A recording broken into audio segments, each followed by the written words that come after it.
doublons.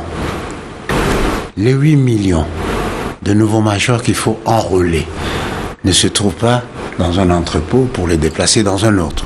8 millions. Et cela, c'est une exigence constitutionnelle, autant que le respect du délai constitutionnel. Donc, nous ne pouvons pas aller aux élections en ignorant 8 millions de personnes.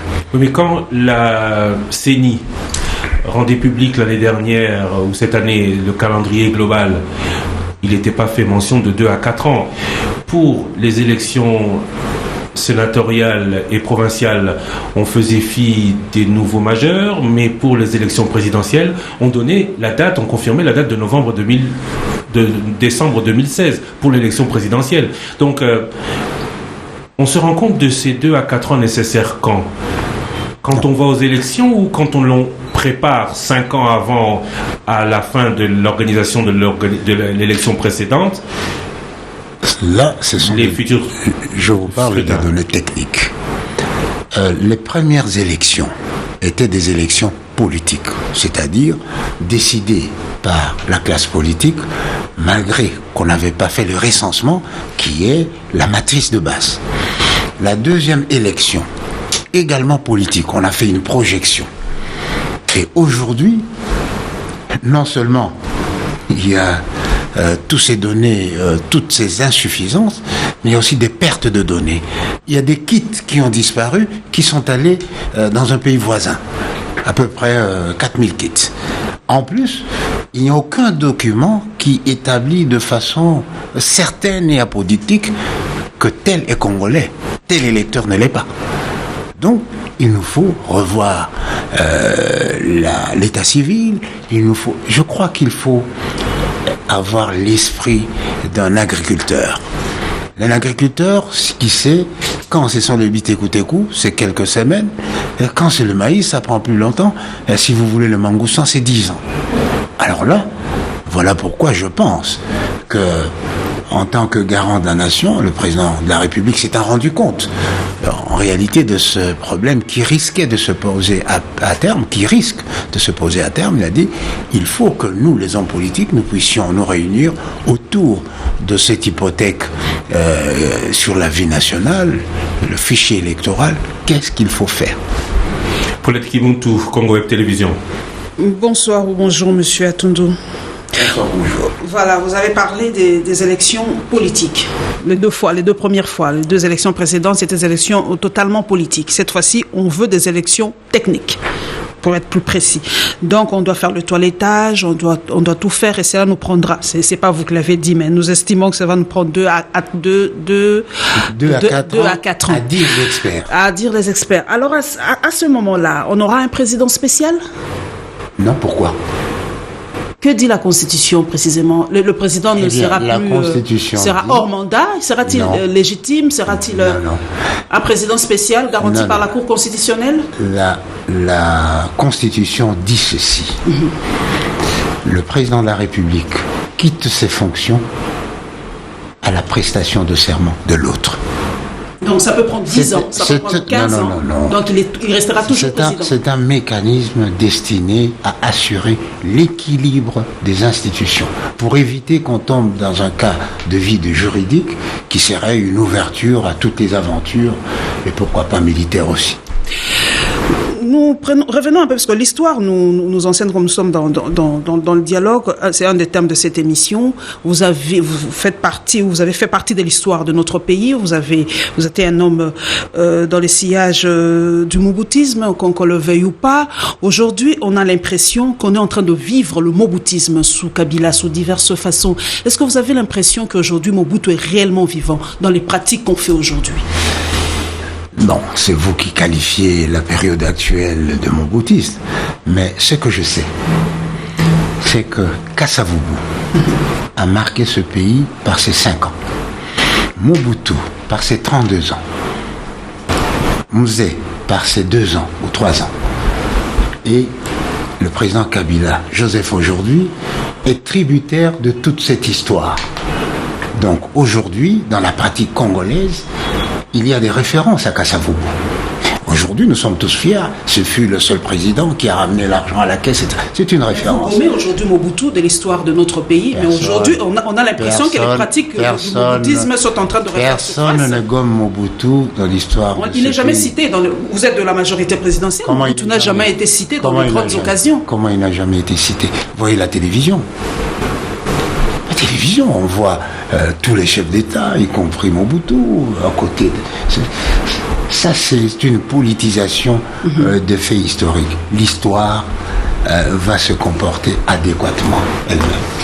Par rapport au dialogue, on a eu plusieurs dialogues dans ce pays, je ne sais pas le nombre. Est-ce que pour vous, le dialogue est vraiment la solution finale pour sortir ce pays de la crise? Parce que les élections, vous dites que c'est technique. Alors pourquoi les politiques doivent se mettre ensemble maintenant On va parler de quoi? Parce que techniquement, la réponse est là. Alors les politiques doivent se mettre ensemble. Pourquoi? D'abord, le dialogue. Le dialogue est d'abord, pour une société comme l'État, une exigence, j'allais dire presque une nécessité ontologique. Sans le dialogue, il n'y a pas de communauté. On serait une foule des gens. C'est le dialogue qui permet de créer une intelligence commune, une aspiration commune, une volonté commune. Et donc, pour que la République démocratique du Congo soit République démocratique du Congo, indépendante, eh bien, les Congolais et les Belges se sont parlé. C'est leur contrat qui fait que aujourd'hui la République est ce qu'elle est. Donc, le dialogue est structurant d'une vie organisée, comme l'État. C'est important. Deuxièmement, le dialogue a un rôle. Le dialogue, c'est un régulateur de la vie en société. Vous voulez préparer la Noël comme maintenant, il faut bien parler avec votre mari, avec vos enfants, comment on va faire. Nous voulons fêter les 50 ans d'indépendance, il faut bien se réunir, comment on va faire. Alors, lorsqu'il y a crise, comme vous avez employé le mot, eh bien, le dialogue est un hypotenseur social. Là, tout le monde parle et une soupape de sûreté, c'est le dialogue. Pour sauver l'essentiel. L'essentiel aujourd'hui, c'est quoi? C'est l'intégrité territoriale. 2, la paix sociale. C'est menacé, c'est de l'intégrité menacée et la paix sociale? Mais absolument. Lorsqu'il y a des gens qui ne veulent pas parler, vous savez, la destination ou la destinée d'un État ou d'une organisation qui ne veut pas se parler, où les membres ne veulent, institutions classiques où les membres ne veulent pas se parler. Il y a le Parlement, il y a l'Assemblée nationale, il y a le gouvernement, il y a tous les problèmes ne se règlent pas là-bas, c'est ça? Tous les problèmes ne sont pas technocratiques ou sectoriels. Eh bien, M. Jacques Chirac, il était alors candidat, a écrit un livre, La France pour tous. Et là, il a défini ce que c'est qu'une approche politique. Une approche politique, c'est une approche globale et globalisante. Tandis que les techniques, c'est sectoriel. Eh bien, lorsqu'un problème se pose de façon générale ou globale pour la société, c'est l'homme politique qui intervient. Pour preuve, lorsque la CENI, techniquement, a sorti son calendrier, son premier calendrier dit partiel, les hommes politiques ont dit non. La CENI a changé. Lorsqu'il a sorti son deuxième calendrier, il a dit non, ce n'est pas ça. La CENI aujourd'hui attend que les hommes politiques puissent lever une option en fonction des handicaps majeurs que nous voyons. Ces hommes politiques-là ne prennent pas le peuple en otage ni la CENI aujourd'hui? Parce que tout doit venir de la réponse à toutes les questions. Ils ne prennent pas en otage le pays? Les hommes politiques ont pour rôle d'assurer la gestion de la République. Et donc, l'homme politique qui ne veut pas assurer la gestion de la République ou qui gêne la gestion de la République, c'est celui-là qui prend le peuple en otage. Le peuple n'est la propriété de personne. J'entends des gens dire, mais nous, représentants du peuple, non, tout le monde est représentant du peuple. Rachel Kitsita, Numérica Télévision. Monsieur André Alain Atundou, je vous ai très bien suivi. 3 ans pratiquement, techniquement, pour organiser des élections techniques en République démocratique du Congo. Mais alors, que devient l'ordre constitutionnel, article 70? Qu'est-ce qu'on en fait? Voilà pourquoi le dialogue est important. Pourquoi? Parce que nous avons 2 exigences inconciliables qui nous mettent dans une position qu'on appelle asymptotique. nous voulons des élections sur des données fiables, et surtout, nous devons exécuter la disposition constitutionnelle qui dit que tout citoyen congolais qui remplit les conditions doit être électeur. Eh bien, c'est 8 millions de personnes. C'est une exigence constitutionnelle. Nous avons, d'autre part, l'exigence constitutionnelle qui dit que à telle date, novembre, il faut qu'il y ait des élections. Alors, deux exigences constitutionnelles inconciliables apparemment. Qui doit lever l'option? C'est l'homme politique. C'est l'homme politique qui doit dire, eh bien, je décide que ce seront des élections politiques. Bon, on ne s'occupe pas de... peut décider d'une transition en attendant l'organisation des élections techniques? Non, pourquoi? Voilà, le problème n'est pas là. Il ne s'agit pas, on ne va pas se réunir pour décider d'une transition. Non, on se réunit d'abord pour résoudre cette équation bipolaire. Enregistrer les nouveaux majeurs, c'est 8 millions de personnes. Une exigence constitutionnelle. Organiser l'élection présidentielle en novembre, exigence constitutionnelle, incompatible. Est-ce que c'est la loi contre la loi ou la loi pour le fonctionnement harmonieux des institutions? Mais pourquoi vous ne dites pas clairement qu'il y aura une transition? Parce que l'opposition et une partie de la population ne va pas accepter que monsieur le président actuel reste encore au pouvoir au-delà du mandat lui reconnu, des mandats lui reconnus par la Constitution. Je n'ai aucune autorité pour dire qu'il y aura une transition. Deuxièmement, c'est une décision politique qui exige que les hommes politiques se réunissent et se rendent compte des achoppements qu'ils ont pour que la démocratie fonctionne normalement. Ils se disent, arrêtons-nous pour aménager les choses. Donc, moi je ne peux pas dire aujourd'hui que nous aurons besoin d'une période de transition. Aucun homme politique. Cela devra sortir d'une intelligence commune des problèmes et d'une aspiration commune à la solution. Le parler est une autre chose et le faire aussi.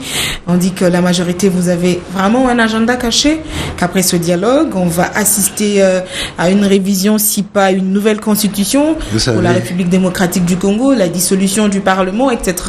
Justement pour permettre à Joseph Kabila de rester encore président de la République. Vous voulez qu'il devienne président providentiel? Ça me fait rire. Parce que ceux qui ont un agenda caché, ce sont ceux qui sont allés à Gorée, à l'île de Gorée. C'est eux qui ont un agenda caché. Ils ont abandonné la démocratie ici, le dialogue, où l'on cherche une cohésion nationale, où on cherche, n'est-ce pas, à résoudre des problèmes fondamentaux sur le fonctionnement. Et la délégation de l'AMP qui était à Ouagadougou il y a quelques mois. Mensonge. Confirmé, on parle de vous-même. Mensonge. Également. Vous avez fait partie de cette délégation. Je vous dis, madame, c'est que vous aussi, vous aviez... Est-ce que vous me permettez que je vous dise la réalité? Au-delà de la vérité, parce que la vérité est parfois difficile. Bon, je vous donne la réalité. Je n'étais pas à Ouagadougou. Mais il y avait une délégation de la MP. Aucune délégation. Aucune. Conduite par qui? Mais c'est un déplacement qui n'a pas été rendu public. Je vais vous dire la réalité. Le 5 septembre de cette année-là, j'étais invité par un ami qui était ministre. Moi, je dis, bon, on s'est rencontrés. Je dis, mais ça fait longtemps que je n'ai pas été à Ouagadougou. C'est depuis 1975. Il dit, mais ça a beaucoup changé. Venez voir Ouagadougou 2000. Je dis, je n'ai qu'une semaine. Il dit, bon, d'accord. Et donc, j'ai séjourné à Ouagadougou du 5 septembre au 15 septembre. Je suis rentré ici par Sky. Et je crois que c'est vers la fin du mois qu'il y a eu le chambardement et j'étais très étonné qu'on me cita. Et d'ailleurs, il y a une chaîne de télévision qui est venue et était tout étonnée de me retrouver chez moi. Mais pourquoi aujourd'hui la majorité pense que les opposants, les députés qui sont allés à Gorée sont allés comploter pour la République, alors que il y a des députés qui sont sortis avec une autorisation de sortie signée en bonne et due forme par le président de l'Assemblée nationale. Donc, Obama Minakou était au courant et par ricochet la majorité présidentielle présidentielle. Non, il n'était pas au courant de l'objet. Parce qu'il y a des députés qui sont... L'objet a été bien déterminé sur l'autorisation de sortie signée par Aubin Minakou, participer à la conférence sur le processus électoral dans l'Afrique subsaharienne. Vous permettez d'abord au sujet des autorisations. Il y a des députés qui ont obtenu leur autorisation au motif qu'ils sont malades. Et donc, ils ont fait un crochet par Bruxelles. Et pourquoi ? Il y a d'autres qui, normalement, parce que la liberté de sortie et d'entrée, c'est tout à fait constitutionnel. Et donc, Monsieur Aubin, l'honorable Aubin peut signer et quelqu'un va là-bas. Votre père vous inscrit dans une école et là, vous cassez ou vous volez.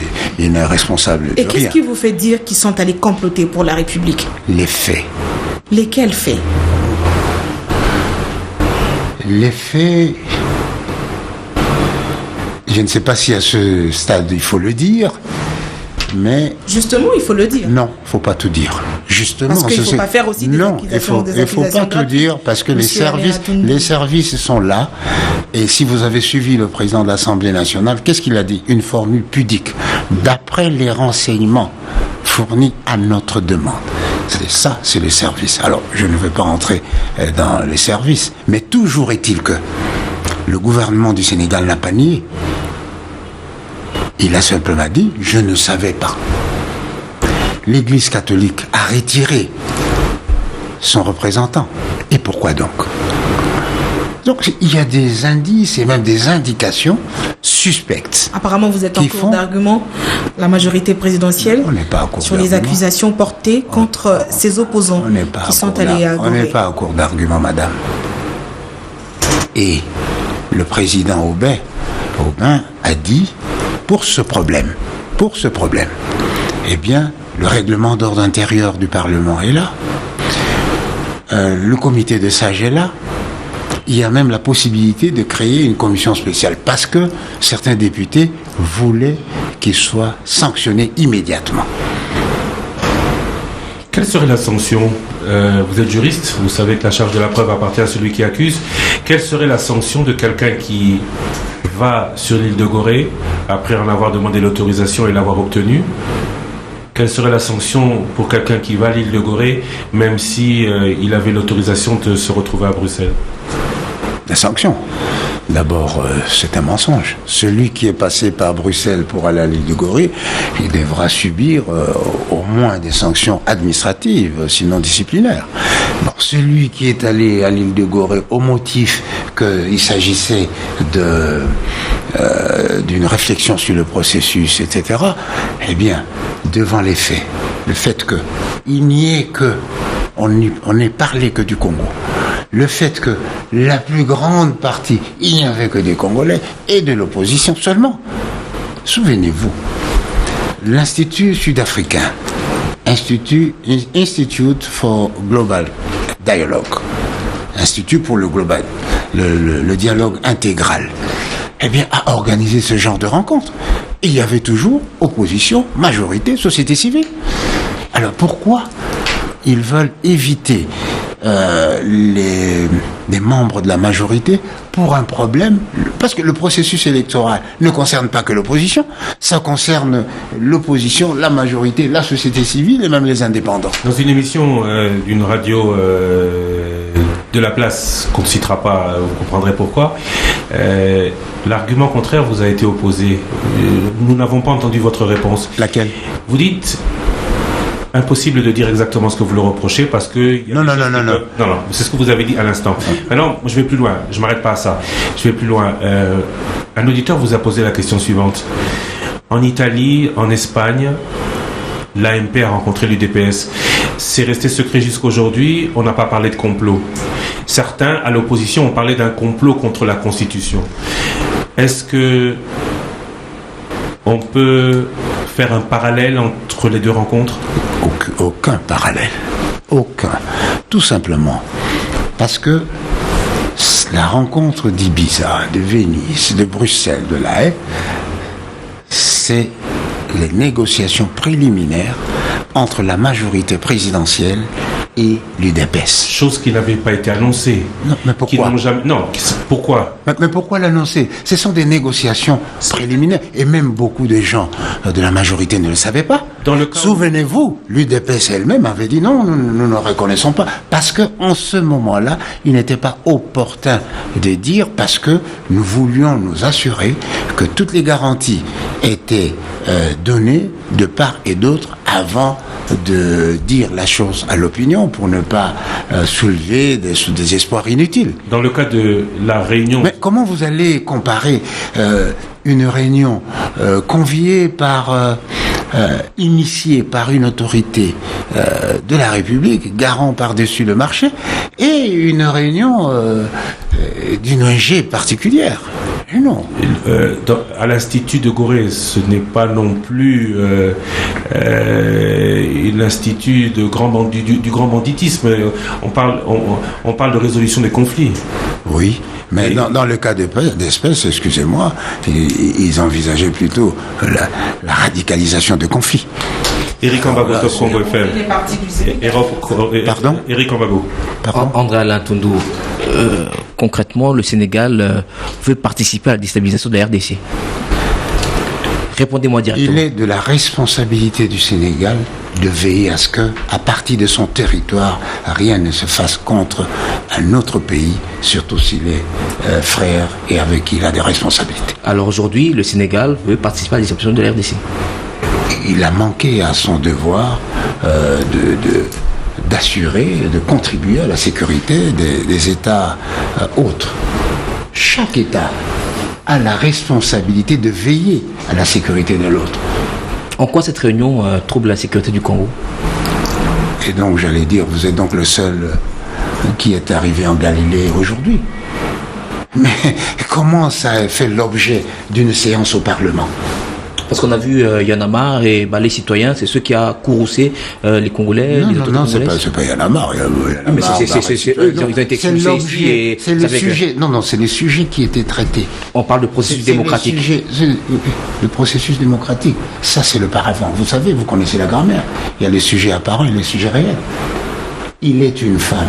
Ce n'est que le sujet apparent. Une femme, c'est le sujet réel qui est féminin. Et donc là, ils ont voulu jouer avec la bonne foi et du Sénégal et de l'Église. Puisqu'ils se sont... Moi, je vous pose la question. Ce n'est pas mon rôle, mais je réfléchis. Pourquoi l'Église catholique a retiré... Mais ils ont donné la réponse. L'Église catholique a dit qu'il s'agissait... Ils avaient l'information selon laquelle c'était une réunion de la société civile. Mais étant donné qu'ils sont neutres, ils ne peuvent pas participer à une réunion où il y a politiciens, etc. C'est quand même un argument de taille. Un argument de circonstance. Mais la réalité est que c'était une réunion contre les intérêts majeurs de la République. Monsieur Alain Toundou, on a l'impression aujourd'hui qu'à la majorité, on est paniqué. Pourquoi? Tout ce que fait l'opposition fait paniquer la majorité présidentielle. Non, au contraire, c'est l'opposition qui panique. Chaque fois qu'on rappelle les dispositions de la loi, on nous menace. Non, mais lorsque vous êtes de passage, le policier vous dit, monsieur, passez à droite plutôt qu'à gauche. Est-ce qu'il vous menace? Il vous indique la voie. Vous menacez aujourd'hui. Aujourd'hui, on dit celui qui n'aime pas le dialogue, il n'aime pas la patrie. On se prépare même à les mettre en prison. Voilà. Oh, vous savez, tout ce qui était en Gorée. Je viens d'une réunion avec les gens qui sont contre le dialogue. Ils ne s'en privent pas. Mais pourquoi? Mais les articles 22 et 23 de la Constitution ont cours légal. Mais M. Toundou, vous, lorsque vous intervenez à la télévision, des fois vous violez la Constitution, vous faites des déclarations contre la Constitution. Ah bon? Vous avez récemment dit, au départ, c'est vous qui étiez le chantre de changement de la Constitution à plusieurs reprises. Et vous avez défendu cette thèse. Changer la Constitution. Vous avez parlé de ça à plusieurs reprises. Non. Et aujourd'hui, on aurait dû vous arrêter. Vous n'êtes pas arrêté. Et les autres, quand ils font des déclarations, on oppose des alinéas, des articles de la Constitution pour les arrêter. Non, je crois qu'il faut avoir une interprétation globale de notre Constitution. Je vous rappelle, les articles 22 et 23 de la Constitution disposent que chaque citoyen congolais jouit de la liberté de conscience, de la religion, de pensée et d'expression. Et donc, donner sa pensée, ce n'est pas toucher aux intérêts ou aux problèmes de sécurité de la République. Et ceux qui disent également qu'il faut respecter l'article 220 et auquel cas, si on refuse, on va sortir dans la rue, on dit non, on va déstabiliser le pays. Non. Là, c'est vouloir nous donner une démocratie unilatérale. Celle où, lorsque un point de vue vient de l'opposition, c'est que c'est la réalité. Non. La démocratie doit être équilibrée. Moi, je viens d'une réunion où on appelle le président Kabila, puisqu'il s'agissait du dialogue, on l'appelle monsieur, ce Kabila-là, etc. Est-ce que je fais arrêter cet homme? Non. Je pense qu'il faut assumer. Il faut assumer ses obligations, ses actes. Et lorsque vous parlez de dialogue, tout va vers le dialogue, comme si l'État n'existe pas, comme si on ne peut pas discuter de tous les aspects. On a listé tous les aspects, tout ce qu'on doit discuter au cours de ce forum. Tout cela peut être résolu par les institutions, par la CENI. Alors vous dites, en fait, vous cachez derrière cet argument que Joseph Kabila doit rester au pouvoir, et pour y arriver, il faut aller doucement en mettant tout le monde ensemble pour que nous puissions glisser ensemble. Vous m'avez entendu parler ici du pouvoir du président Kabila? Non. Monsieur, contre les faits, les arguments ne valent rien. Aujourd'hui, la CENI est bloquée. Du fait de la majorité. Parce que la majorité a refusé. Monsieur Alain Atoundou, je vais vous dire une chose. Monsieur Alain Atoundou, je vais vous dire une chose. Ouais. Pour que les élections aient lieu dans ce pays, il faut qu'il y ait volonté politique. Pour l'instant, du côté de la majorité, il n'y a pas de volonté politique. Vous n'allez pas me contredire. Pourquoi? 1. Le budget pour les élections, il n'y en a pas. Il n'y a pas d'argent pour les élections. Ça, il faudrait le dire clairement. Il y a le référendum qui était programmé dans le budget. Mais ce référendum, cet article a été retiré. J'espère que vous le savez. La rubrique référendum a été retirée dans le budget parce que ça a soulevé un tollé général. Alors, c'est la majorité qui a un agenda caché, qui ne veut pas que les élections aient lieu, parce que c'est la majorité au pouvoir, on va dire comme ça, qui a les moyens, qui a tout pour que les élections s'organisent. Donc la volonté politique n'existe pas au niveau de la majorité présidentielle. 3 partis ont pris un engagement pour financer les élections. Le gouvernement de la République, qui a donné sa petite part, on va dire comme ça, 40% à peu près pour les élections provinciales et 10% pour les autres. La communauté internationale et les partenaires techniques, qui, au lieu de donner l'argent, passaient leur temps à faire chanter. 3. Les dons et les legs qui devaient provenir des étudiants, des citoyens. Il y a une communauté ecclésiale qui a voulu mener une campagne pour que chaque Congolais puisse donner $1 pour les élections. Eh bien, c'est la direction de cette église qui a refusé. Alors, qui est responsable? Nous sommes tous responsables et comptables. En tout état de cause. Ce n'est pas une raison. En tout état de cause, ce n'est pas le moment de se plaindre. Le mal est là, le vin est tiré, il faut le boire. Revenons au dialogue. Vous avez dit le dialogue pour obtenir une volonté commune. Alors moi, je voudrais savoir, cette volonté, elle se matérialise comment? La majorité a son point de vue, l'opposition a son point de vue. On essaie de trouver un point de vue médian, au milieu entre les deux, ce qui est faisable par les uns et par les autres. Ce qui est accepté. Ce point de vue, ça s'appelle le consensus. C'est-à-dire qu'aujourd'hui, devant, on va dire, ces 2 exigences, n'est-ce pas? Respecter le délai constitutionnel, respecter l'obligation constitutionnelle d'intégrer le nouveau major. Nous avons un problème. Qu'est-ce qu'il faut faire? Le problème ne se pose pas en ces termes techniques. Et c'est là où la compréhension du public n'est pas la même que la vôtre. Puisqu'il y a des problèmes techniques, les politiques doivent se rencontrer parce que, officiellement, la CENI ne peut pas prendre de décision qui toucherait notamment à la Constitution. Et donc, responsabilité aux politiques. Cette volonté commune, on la soit comment? Comment est-ce conscient du fait que c'est pas possible de le faire dans les délais constitutionnels, un parti de l'opposition qui voudrait voir en décembre 2016 Joseph Kabila parti, adhère et participe de cette volonté commune. Sous quelles conditions ? Sous quelles conditions ? La seule condition, c'est d'avoir la passion du Congo et d'avoir la passion pour notre démocratie, l'implantation de notre démocratie. Vision angélique de la politique. La politique vise à l'acquisition du pouvoir pour l'exercer. L'amour du Congo, au moment où cette opposition va devoir mettre en veilleuse 2-3 ans ses éventuels désirs d'accéder au pouvoir, parce que la Constitution dit que le président élu prend le relais du président sortant, cette volonté commune de cette opposition qui veut le pouvoir maintenant, puisqu'elle sait depuis 2011 que 2016 c'est peut-être son tour, vous l'obtenez comment ? Mais par le dialogue. Par le dialogue. On tourne. Et aujourd'hui, voilà comment.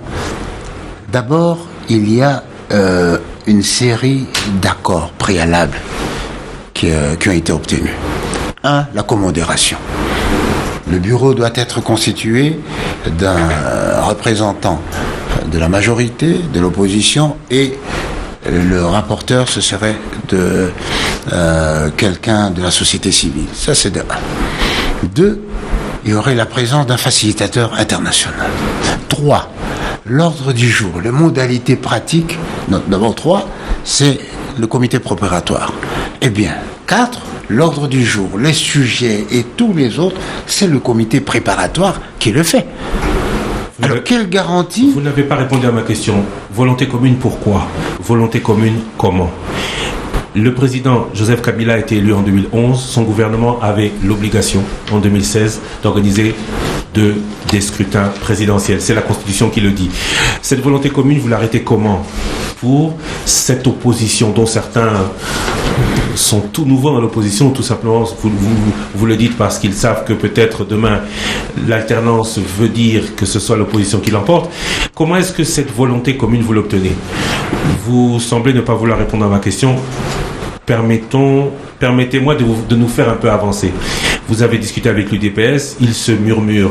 Je n'ai pas de preuves, je ne vais pas accuser donc sans preuve, la charge de la preuve appartenant à celui qui accuse. Serait-il possible d'un élargissement de l'actuelle majorité pour qu'au lieu d'une transition qui violerait la Constitution, on ait le respect de la Constitution quant au passage de relais, mais avec des opposants aujourd'hui, alliés demain? Vous savez, en réalité, je ne comprends pas votre question, mais je vais faire un effort. Le dialogue, nous avons un problème. C'est le processus électoral qui risque de nous amener, si nous partons comme ça aux élections, à des violences post-électorales inévitables. Nous l'avons déjà vécu. 2006, 2011. Et aujourd'hui, il faut que le consensus électoral soit obtenu sur le mode, sur la durée, etc. Ça, c'est le dialogue. Et donc, aujourd'hui, je ne peux pas dire ce qui va sortir du dialogue. Parce que si du dialogue, on dit, écoutez, nous allons comme ça, ben on y va. Vous ne savez pas ce qui en sort parce que ce sont des négociations, rien n'est arrêté d'avance. Ah, bien sûr, rien n'est arrêté d'avance. D'autant plus que le dialogue proprement dit n'a pas encore commencé. Objectif, volonté commune. Celui qui est au pouvoir aujourd'hui a la responsabilité de ce qui peut arriver demain. Qu'est-ce que celui qui est au pouvoir aujourd'hui est prêt à céder, à donner ou à concéder pour avoir cette volonté commune au dialogue? Mais je ne voudrais pas engager le dialogue avant. Ça, c'est vraiment répondre au dialogue. Je suis content que vous ayez enfin compris ma question. Aujourd'hui, l'opposition est catégorique. Non, pas ce dialogue. Non, l'opposition n'est pas catégorique. Une certaine opposition. Il y a les oppositions. Une certaine opposition radicalisée. G7, dynamique de l'opposition, autant pour moi, et contre ce dialogue.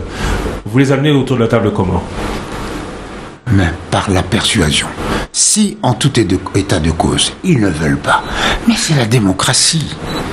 Il faut pouvoir. L'essentiel, c'est que les décisions qui vont sortir puissent représenter la volonté du plus grand nombre. Et comme nous sommes en démocratie, La volonté du plus grand nombre, c'est l'ensemble, la volonté de l'ensemble.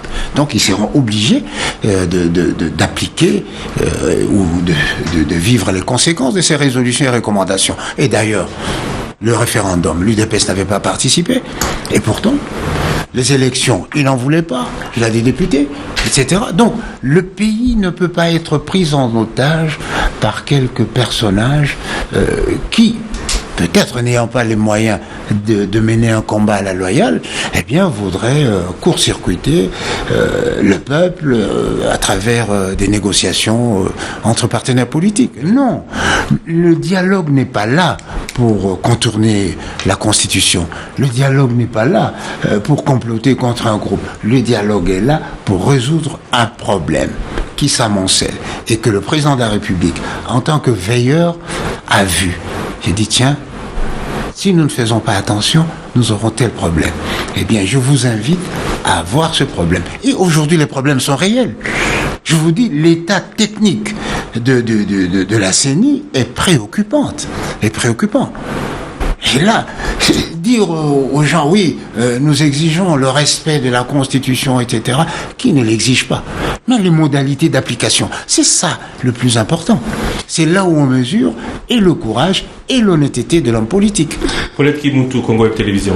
André Alain Toundou, la responsabilité dans ce pays. C'est vrai que les élections politiques ont été organisées en 2006 et en 2011 et on a l'impression que les erreurs du passé ne nous servent à rien. Aujourd'hui, on doit faire les élections techniques. Mais qui est responsable de cette situation aujourd'hui?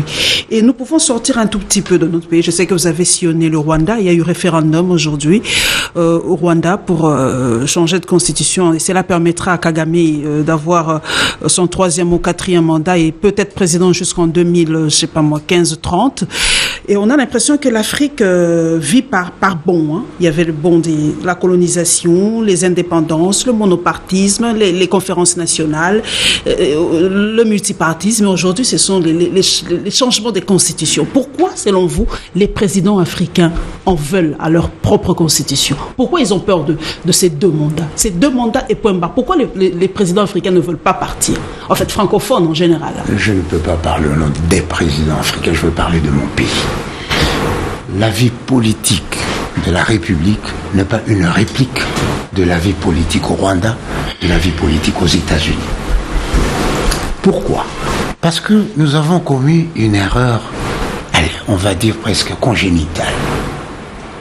C'est que la rédaction, la conception de ces constitutions ont été toujours faites sous une pression inconsidérée de l'opinion internationale. Et on oublie qu'en réalité, le système politique, on va dire le système démocratique, est une réponse géostratégique aux problèmes qui se posent en un lieu donné.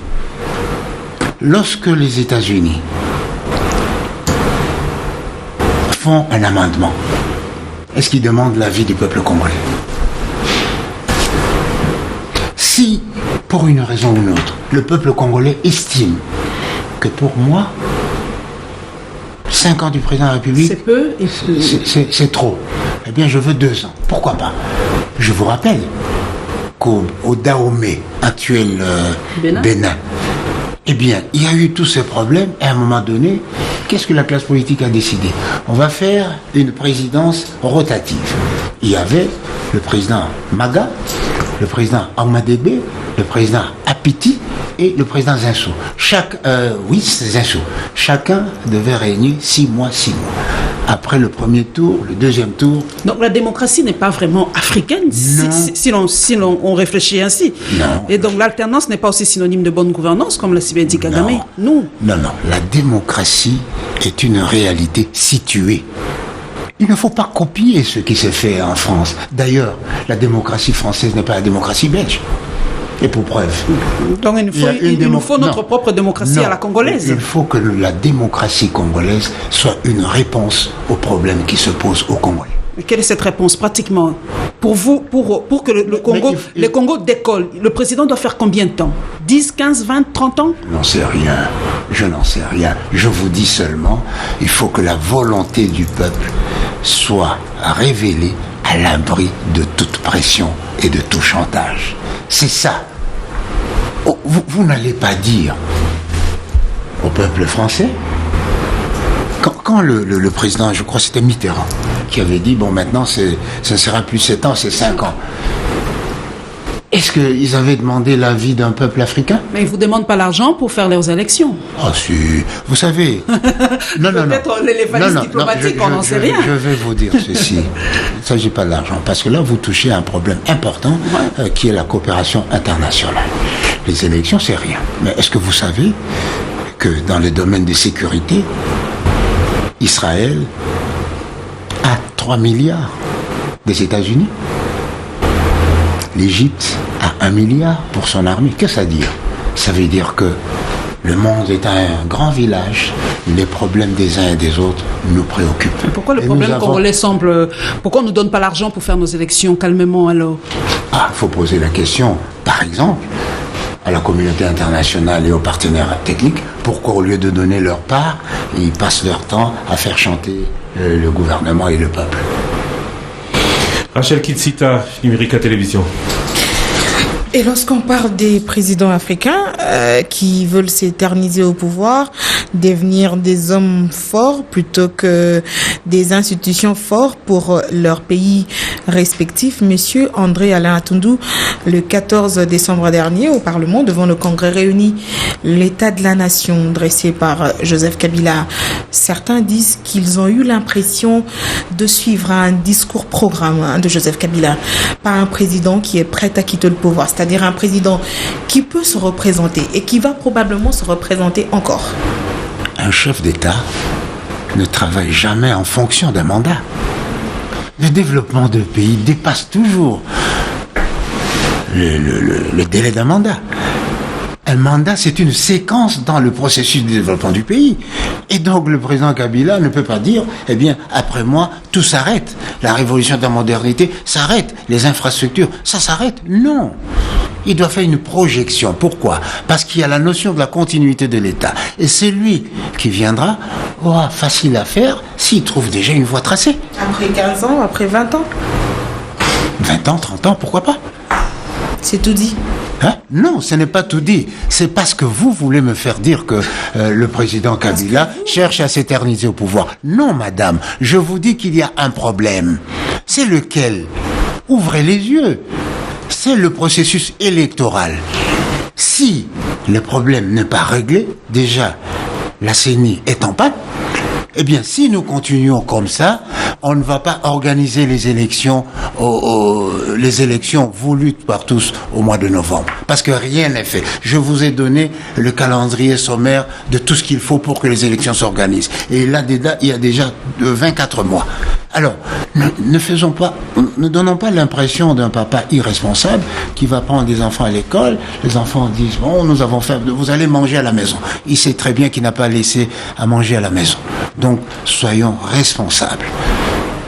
Nous nous réunissons, nous levons une option pour ce problème qui se pose à nous, nous le communiquons au peuple et nous nous comportons en conséquence. Ça, c'est de 1. Vous avez dit... les présidents africains, ils veulent être des quoi?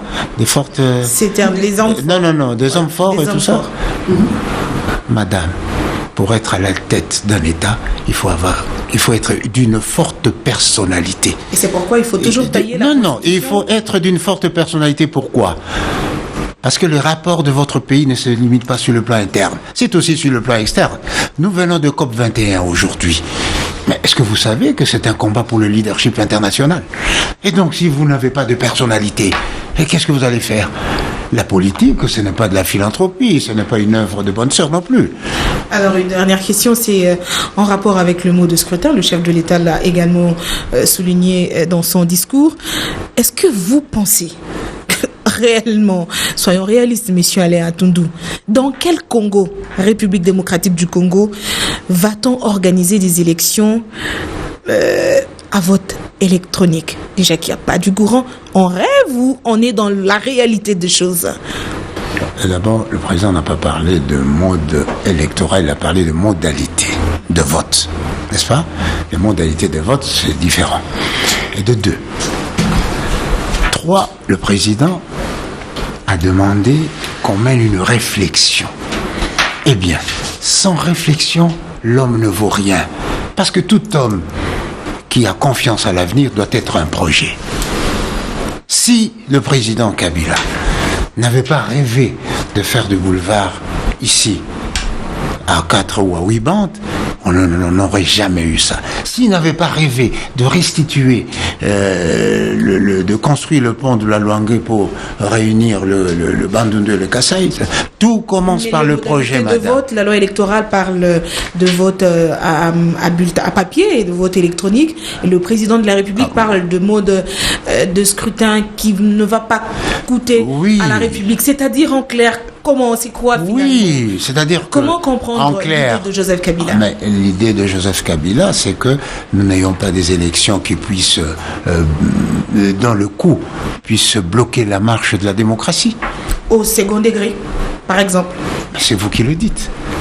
C'est vous qui le dites. C'est encore moins coûteux. Mais c'est vous qui le dites. Et n'oubliez pas que ce pays a commencé par là. Et donc, moi, j'ai peur, j'ai peur de référer à l'histoire parce que vous allez me prêter des intentions que je n'ai pas. Et donc, on peut y revenir. Je vous dis seulement ceci. L'intelligence ou l'imagination a comme synonyme en français la folle du logis. C'est-à-dire, il ne faut pas vous amuser à emprisonner l'esprit des gens. Déjà, les articles 22 et 23 de la Constitution le refusent. Donc, cette liberté d'imagination, de pensée, d'expression appartient à tous, du président de la République au dernier des citoyens congolais.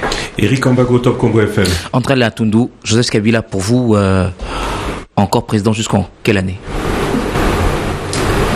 Vraiment, vous êtes tenté de faire de moi un prophète ou un dévin.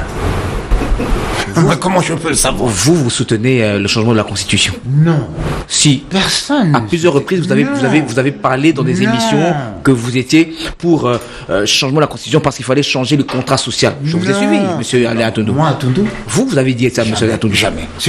Au cours d'une interview, vous nous avez dit qu'il fallait revoir. Jamais. Aujourd'hui, monsieur... Jamais je n'ai opté pour une révision de... Jamais. J'ai dit ceci, que la révision de la Constitution est une disposition de la Constitution. Et donc, y penser, y réfléchir, et même le préconiser, c'est ne pas poser un acte contre la démocratie ou la Constitution. Mais pourquoi vous avez peur de la pensée de l'autre qui n'est pas la vôtre? Mais c'est ça la démocratie. Déjà, du temps des anciens Romains, qu'est-ce qu'on disait au Sénat? Dans le Sénat, il y avait autant d'idées que de sénateurs. Mais c'est ça, le fondement de la démocratie. Alors dites que ça ne vous dérangerait pas si Joseph Kabila pouvait rester président de la République après 2016, naturellement après le changement de la Constitution. Ça ne vous dérangerait pas? Monsieur Atundu n'obéit pas à la loi parce qu'il aime Kabila. La loi, c'est un contrat social dont le rôle est d'assurer l'harmonie dans les relations sociales et fonctionnelles. Alors moi, si la loi dit aujourd'hui, il faut pour un président 7 ans, même si j'ai dit il fallait pas 7 ans, mais dès que c'est voté, mais je dois me plier. Aujourd'hui, nous avons un problème. Ne mettons pas la charrue devant le bœuf. Nous avons un problème. Il est impossible. Toutes les données techniques sont là. Pour que les élections se tiennent à temps voulu. Je ne dis pas voulu par l'opposition, voulu par l'ensemble de la nation. Majorité, opposition, société civile.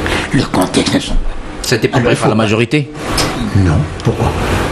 Le choix du vote politique la première fois, c'est la majorité? C'est la communauté internationale qui a dit, vous savez, les élections emblématiques, c'est les présidentielles législatives, et puis bon, ça ne sert à rien de faire de... Parce qu'il y a eu une protestation d'un de nos experts en disant, si nous partons aux élections avec une projection plutôt politique, eh bien, nous risquons d'avoir des problèmes à terme. C'est arrivé aujourd'hui. Alors, au lieu de nous plaindre, prenons nos responsabilités. Le processus électoral, en quoi, comment pouvons-nous concilier deux exigences difficiles, intégrer les nouveaux majeurs, obligation constitutionnelle, respecter le délai constitutionnel, obligation constitutionnelle. Il faut faire appel aux techniciens. Et quel est l'avis des techniciens? Même du rapport de l'OIF. Le rapport de l'OIF qui est d'ailleurs imparfait, partiel, parce qu'ils n'ont pas fait le rapport, l'audit sur le backup, eh bien dit, voilà, nous pouvons organiser dans 3-6 mois maximum, pourvu que le fichier électoral soit nettoyé, etc. Est-ce que vous savez ce que c'est le fichier électoral? Il ne suffit pas de prendre un chiffon et d'effacer, d'écrire maintenant, je fais fichier électoral tel. Non, c'est une opération. Et déjà, l'infrastructure de travail, il n'y a plus rien de ce que la CENI avait comme instrument de travail à l'intérieur du pays. Sur des milliers de véhicules qu'il avait, il en a maintenant aujourd'hui, je crois, 26. Alors comment on va travailler? Il ne faut pas faire la politique d'autruche. Merci beaucoup Eric Ambago de Top Congo FM, merci à Paulette Kimuntu de Congo Web Télévision ainsi qu'à Rachel Kitsita d'avoir participé à cette émission qui touche à sa fin. Alors quelques petites dernières questions, Monsieur André Alain Atundu. Le président a convoqué le dialogue, on attend le comité préparatoire. Le dialogue c'est pour quand? Pour 2016? Pardon? Le dialogue commence quand? En 2016? Je ne suis ni devin ni prophète, dois-je le répéter. Le dialogue sera convoqué lorsque les conditions... De ce que vous savez aujourd'hui, oui. Est-ce qu'il est possible que ce dialogue se tienne encore cette année? Pourquoi pas? Pourquoi pas? Parce qu'aujourd'hui... Le comité préparatoire doit prendre 10 jours. Si le comité préparatoire sort, et là, le dialogue est presque lancé. Le secrétaire général de l'ONU n'a pas encore cité son représentant? Voilà autant d'éléments. Pourquoi? Mais il faut lui poser la question. Monsieur Djinit était ici. Peut-être qu'il ne juge pas. Monsieur Djinit était ici pour évaluer la situation sur le terrain, l'appréciation des uns et des autres sur l'opportunité et la nécessité du dialogue. Eh bien, si lui, il estime que le dialogue n'est pas nécessaire ou il n'est pas nécessaire de désigner un facilitateur international, c'est de la responsabilité de M. Ban Ki-moon. Mais je crois qu'il faut rappeler quand même certaines choses. Nous sommes membres des Nations Unies. Le secrétaire général, c'est le chef du gouvernement, on va dire, des Nations Unies. Son président, c'est qui? C'est l'ensemble des présidents, y compris le nôtre. Et donc, que lui donne des injonctions à notre président ou à un autre président, et c'est normal. Il ne faut pas rêver. Il donne des injonctions? Non, c'est ce qu'on souhaite ici. Que le président, le secrétaire général convoque, qu'on désigne, etc. Non. Parmi ceux qui refusent d'aller au dialogue, il y a le G7, membre hier de la MP, aujourd'hui dans l'opposition, hier aux concertations. On ne va pas au dialogue alors qu'on n'a pas commencé à appliquer les résolutions des concertations. Ça, c'est de la mauvaise foi. Ça, c'est de la mauvaise foi. Ils ne l'ont jamais dit quand ils étaient là. Et aujourd'hui, pour se donner une certaine légitimité oppositionnelle, ils le virent du tout au tout. Oublions le G7. Est-ce que ça vaut la peine d'aller dans un nouveau forum alors que le précédent n'a pas vu ses résolutions appliquées? Mais je vous ai donné ici le rôle de dialogue. C'est structurant d'une société. Ça, c'est d'abord un. Deux, les concertations avaient pour objet une réflexion globale sur la situation politique du pays. Politique, économique, DDR, réconciliation, etc. Ici, on appelle autour du processus électoral. Les concertations avaient des résolutions qui avaient force de loi, non? Non, ce sont des recommandations. Le dialogue, elles auront force de loi? Non. Pourquoi les résolutions du dialogue seraient plus appliquées que celles des concertations? Non. Mais pourquoi pas? La question c'est pourquoi. Pardon? Pourquoi est-ce qu'on appliquerait les résolutions d'un dialogue alors que le précédent forum, on n'en a pas vraiment appliqué? Si on applique tout simplement, les 6600,